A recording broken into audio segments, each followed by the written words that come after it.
Summer na, super init, tapos krisis pa. Pero alam nyo ba, kahit krisis, yung mga nagtitinda ng pagkain, yan ang pinaka number one na hindi malulugi. Oo, dahil yan ang number one na hinahanap lagi ng mga tao.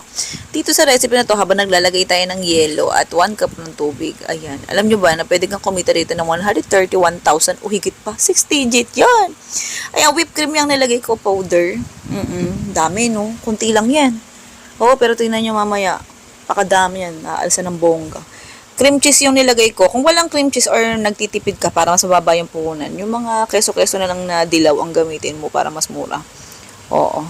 Medyo ignorante kasi lola niya sa cream cheese. So, gusto kong gawa ng recipe siya. At ang sarap kasi niya. Yan. Nilipat ko siya sa isang lalagyan. Mas malaki kasi nga, grabe umalsa. Oo. Tapos tumatalsik, matapon. Oo, kaya ayan, sinalin ko sa mas malalim. Yan, halu-haluin mo lang siya. Malalaman mo na pagka okay na, ayan o, kapag ka, oo. No, pag foamy na siya, pag mas malapot na. Pero, ayan, kung mapansin nyo kinamay ko, tinikman ko kasi ng lasa. Matabang siya. So, syempre, lagyan tayo condensed milk. Pero, syempre, wag mo naman ilagay yung isang buong dilata, ha? Ayan, ganyan lang. Tansyahin mo. Oo.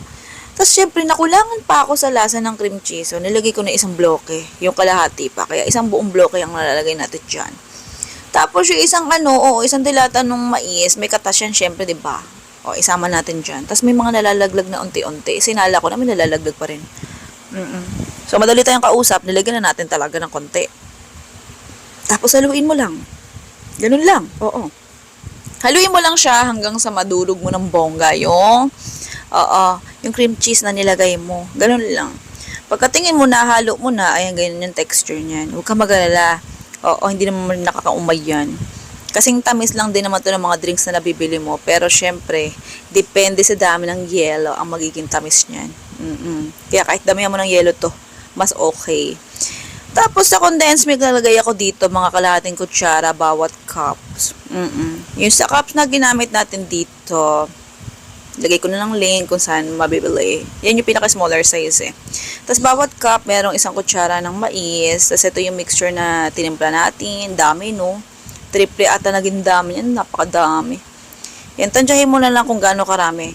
Mas maganda kung kalahati lang. Or bago magkalahati, ilalagay mong mixture, cream mixture. Tapos, maraming yelo. Kasi nga, matamis-tamis tong natin. Malasa siya super. Tapos, syempre, para mas maging super creamy talaga yung recipe natin na to, naglagay pa ako ng milk powder sa ibabaw at saka grated cheese.